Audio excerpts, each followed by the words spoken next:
Oi pessoal, bem-vindos de volta ao canal e bem-vindos a mais uma review. Hoje a gente tá aqui pra falar do terceiro episódio de The Last of Us, a nova série da HBO Max baseada na série de videogames. Isso. Antes da gente começar, não esqueçam que a gente tem lives lá na Twitch todas as quartas e domingos, reagindo a vídeos vergonha alheia, vídeos de crentes, vídeos de política. Se vocês estão acompanhando o nosso canal, vocês têm visto os cortes. E se vocês quiserem ver ao vivo, segue lá a gente na Twitch, twitch.tv/sidequestlive. Isso aí. Tu disse Last of Us, mas eu acho que tu errou o nome. É Lacração of Us agora. Meu Deus. Sai daqui. É as pessoas... Não, mas as pessoas são ridículas e as pessoas surtaram por causa desse episódio. Que, sinceramente, foi o melhor episódio da série até agora. Que episódio lindo. Que episódio lindo. E assim, ó, é isso que eu me refiro quando eu disse que eu queria ver algo diferente de Last of Us. A gente já sabe a história, a gente já sabe dos clickers, a gente já sabe de toda aquela merda toda. O que a gente quer ver agora é algo nesse universo que complemente o jogo. 100%. E foi isso que a gente viu. 100%. Inclusive, eles deram fake out na gente, porque naquele começo ali, quando eles estão caminhando e vai mostrar as pessoas entrando no ônibus e sendo levadas, eu pensei, tá, vai mostrar novamente as pessoas sendo levadas, o que aconteceu com elas, bibibi, e vai voltar pros dois. Vai mostrar eles, o exército matando bebês, pra gente odiar eles ainda mais. E aí foi pra um lugar completamente diferente. Totalmente maravilhoso. Maravilhoso. Incrível. É. O que me deixa ainda mais... eu não vou dizer triste, mas é que, tipo, me perguntando como é que em 2 episódios eles não conseguiram fazer a gente ter nenhum apego ao relacionamento entre a Tess e o Joel. Quando eu conheci esses personagens hoje e no fim do episódio eu já tava chorando. Porque eu não queria que a história deles acabasse. Exatamente. E daí eu fico pensando... Daí tá, o Joel, não quer que fale sobre a Tess, daí ele lê a carta e ele fica comovido. Eu não sabia, eu não via que eles tinham um relacionamento assim. Pois é. Não parecia tudo isso. Eu sei que era uma pessoa que era importante pra ele, porque eles não só tinham um negócio juntos, mas eles tinham um apego um ao outro. Até quando ele tá deitado lá e ela chega e deita do lado dele e tal, tu sabe que tem alguma coisa ali. Mas nunca ficou muito claro, né? E agora ele pediu esse sentimento e meio que não teve, né? A gente não sentiu isso. Porque eu acho que aquela cena também quis dizer que é o seguinte... Aquilo que ele sentia pela Tess, agora ele tem a Ellie. Então fez essa transição. Agora não é mais a Tess, agora é a Ellie. Mas aí, tipo, não teve... A gente não teve não conheceu bem esse relacionamento dos dois. Aquela morte dela não teve o payoff. E daí, nesse episódio, a gente vê como eles eram capazes de dar isso pra gente. Podiam. Eles só ficaram preocupados com coisas... Sabe? Que eles não precisavam ter se preocupado no começo. Eu acho que toda essa história da Ellie, sabe? O tempo que foi investido na Ellie nos primeiros episódios, eu acho que era desnecessário, porque eram coisas que a gente podia ter depois. Também. Sabe? Ela podia ter só aparecido assim do nada e a gente ter só... Não ter a parte da Marlene, que a gente não sabe quem é. Sim. Sabe? A gente teve um glimpse muito pequeno. A história das baterias... Sabe? Tinha tantas outras coisas mais interessantes que eles podiam desenvolver de personagem. Que eu acho que é o ponto forte da série. Exato. Então o ponto forte são os personagens. A gente viu como eles sabem, quando eles querem, eles sabem escrever muito bem esses personagens. E esse foi o episódio que mostrou bem isso. Porque eles perderam uma oportunidade incrível de fazer a gente sentir o que a gente sentiu hoje, semana passada. Ou antes mesmo, a gente já podia ter sentido isso. A gente consegue... Acho que assim, ó, eles fizeram muito bem na abertura quando mostra ele e a filha dele. Perfeito. Ótimo. Depois ficou esses 2 episódios meio que vagos, assim, sem explorar muito. Com aquela morte sem muito sentimento da Tess. Se eu não me engano, ela é morta pela Fema no game. Quem é Fema? A Fedra. Fedra, Que é um sentimento muito mais dolorido do que só o famoso clichê da pessoa ficando pra trás pra sacrificar e só... Então, assim... eu acho que teria mais impacto também se essa parte fosse seguida mais conforme o game, né? Mas nesse caso aqui, eu acho que a escolha foi muito boa, porque esse é um personagem que aparece ligeiramente no game. Pra quem não conhece, eu até dei uma lida porque eu não lembrava muito bem dele, depois que eu li eu lembrei. No game, ele ajuda eles a conseguir a bateria, conseguir o carro. e o Frank saiu e foi morar no outro lado da cidade porque não aguentava mais o Bill. E aí quando eles estão lá no outro lado da cidade, eles encontram o Frank se enforcou porque ele foi mordido por um bicho e deixou uma carta dizendo que ele odiava o Bill e não queria mais nunca ver o Bill na frente dele e tal, que ele preferia morrer do que... Ai, que horror. É bem mais pau no cu, assim. E eu achei muito bom que eles fizeram isso, porque também tem toda aquela questão que a gente sempre tem nesse tipo de série, que é tratar os dois personagens que são gays de uma forma pejorativa, muitas vezes. Ou se não é pejorativo, é um final trágico. Ali não foi trágico, eles tiveram uma vida maravilhosa.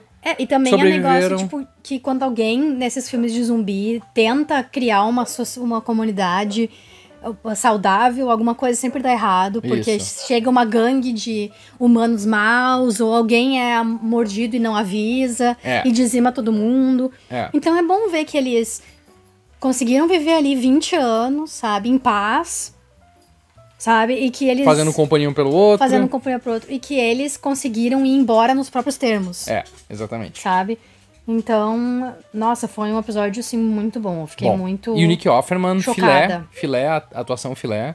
O cara do White Lotus, que eu não lembro o nome, filé também. Muito bom ator. Já era um ótimo ator em White Lotus.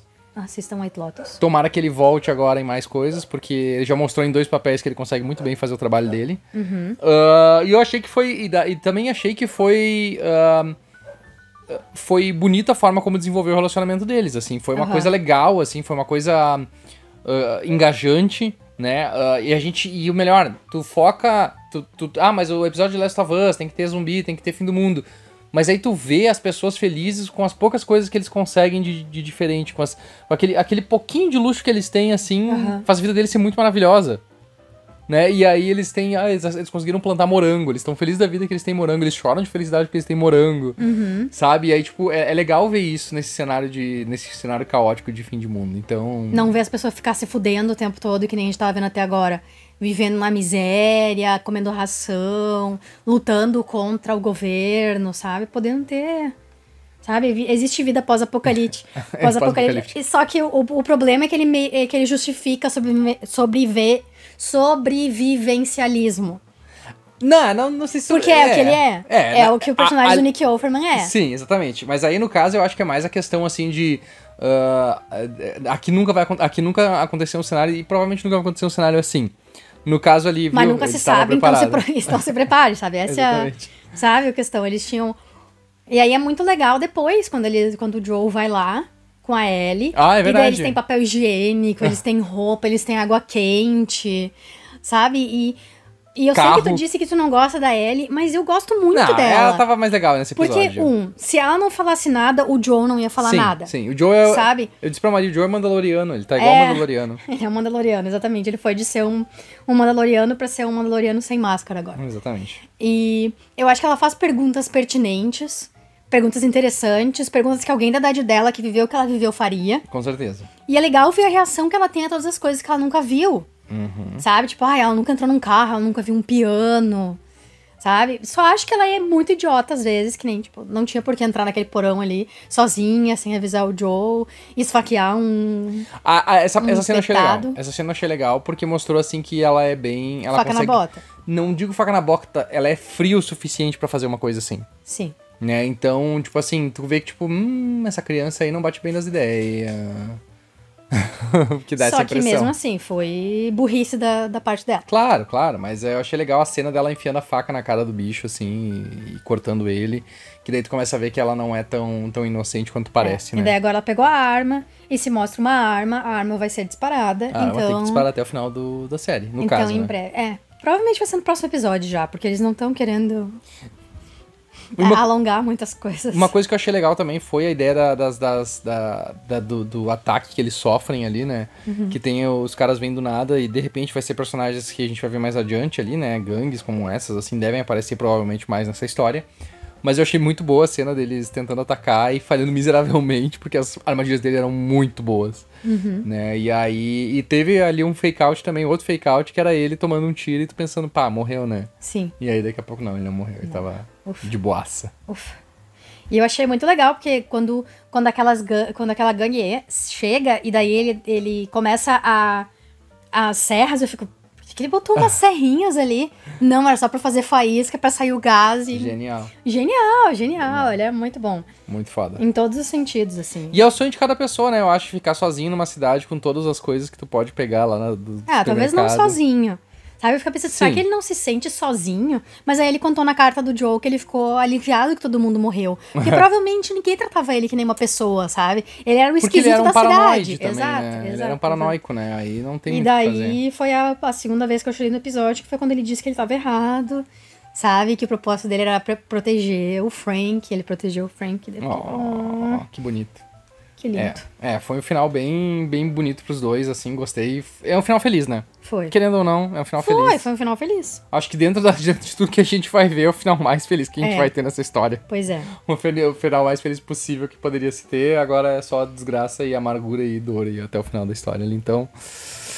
Mas pelo menos eles tiveram esse momento ali, foi bem, tipo, relaxante, assim, a gente pode ficar tranquilo e curtir esses personagens sendo felizes. Então... Ótima atuação, boa direção também, não é nem do Craig nem do Neil Druckmann. Né? O Neil Druckmann dirigiu outro episódio, que foi o segundo que eu não gostei muito particularmente. Mas eu sinto que isso é coisa... É assim que a série deve continuar. Ai, tomara. Sabe, foca bem nos personagens, não fica tanto presa na ideia de ter que mostrar eles ali naquele meio dos clickers, que a gente já viu isso. É claro que vai ter que ter em algum momento, e alguns momentos são importantes que tenha. E vai ter, com certeza. Mas é muito mais legal tu ver esses personagens no meio dessa história, tendo que lidar com as coisas, tendo que viver dessa forma. Eu também acho que é muito mais interessante tu mostrar como as pessoas vivem. Porque todas as peças de mídia sobre zumbis focam muito mais na questão dos zumbis mesmo. De fugir deles, de sempre tem uma pessoa de tu nunca consegue fugir. E eu gostei também da explicação do Joel sobre como a coisa se espalhou. Uhum. Sabe, faz muito mais sentido pra mim do que uma pessoa ficou infectada e daí ela mordeu alguém que mordeu alguém. Porque pra mim não parece factível que isso faria com que se espalhasse de uma forma tão rápida que ninguém conseguiria impedir que isso se espalhasse. Mas é isso que o pessoal tava dizendo, né? Dessa teoria que se tinha no começo ali do primeiro episódio. Isso é muito mais assustador. É verdade. Que eles não comem panqueca, eles não comem bolo, ela não come cookies no primeiro episódio. Então eles evitaram comer sem querer toda a farinha que tinha possível. Sim, farinha e açúcar. Farinha e açúcar. Então quando chegou na hora... Porque eles fizeram ovos, né, no café da manhã. Eles fizeram ovos. Que não vai açúcar. Exatamente. Então... meio que deu sorte pra eles ali. E depois eles também não foram mordidos, que também daí é a questão de eles terem sido rápidos o suficiente pra fugir dos zumbis, né? Mas realmente, é uma ideia melhor, assim. Eu acho que o fungo é uma coisa bem assustadora mesmo, né? Então... Realmente é uma parada interessante. E é muito legal quando eles cortam e daí por dentro é tipo peludo, Parece sabe? Peludo, né? Que nojeira. É bem nojento. Então eu acho que é interessante, assim, eu acho que o visual é mais interessante do que o zumbi tradicional, assim. Sim, isso já era, né? Mesmo no game, assim, a ideia dos clickers ela é muito mais interessante, assim, e mais divertida de tu lidar com eles, né? Sim. Porque tem essa parada totalmente de eles só se moverem por barulho, eles não veem nada, né? Então isso também eu acho que é bacana. Mas agora então eles estão indo pra Wyoming pra ver o irmão dele, né? Que tá em alguma enrascada, porque botou música dos anos 80 pra tocar. E a gente descobriu que esse é o código. Agora eu não sei se é ou não, se foi ou não ele, né? Porque daí ele disse que se... Acho que sim. Que se o Bill não colocasse um código de tanto em tanto tempo, ia começar a tocar a playlist dos anos 80 dele. Daí eu não sei se foi isso que eles ouviram ou se foi... Pode ser. Sabe? Daí, pode ser. não sei. Porque do jeito que eles deixaram no episódio, deu a entender que era por causa do irmão dele. Sim. Mas aí agora eu não sei se era ou não. Pois é. Então, vamos ver. Porque, né, provavelmente eles já morreram também e ficou tocando essa música em... É. Mas de qualquer jeito ele não ouviu, porque ele não tava lá quando tocou, né? Exato. Então... Mas como o irmão dele não respondeu também, ele também tava nervoso, então... Também. Teremos que ver pra ver o que aconteceu. Vamos ver como é que vai ser essa dinâmica agora dele com a Ellie e o irmão, sem poder contar pra ninguém quem ela é, e etc. E eu espero ver mais flashbacks. Sim. Sabe, tipo, porque eu acho que a gente vai ter, quando aparecer o irmão dele, acho que deve ter o flashback de como é que o irmão dele foi parar onde foi parar. Porque ele era dos vagalumes, né? Não, mas eu digo flashbacks que nem o começo do episódio anterior. Sim. Sabe, o começo do episódio do primeiro episódio também foi maravilhoso. Mas esse também meio que teve, né? Porque começou... Foi um flashback. Foi um flashback inteiro. Voltando, né? Mas ele começou naquele momento que deu as merdas, né?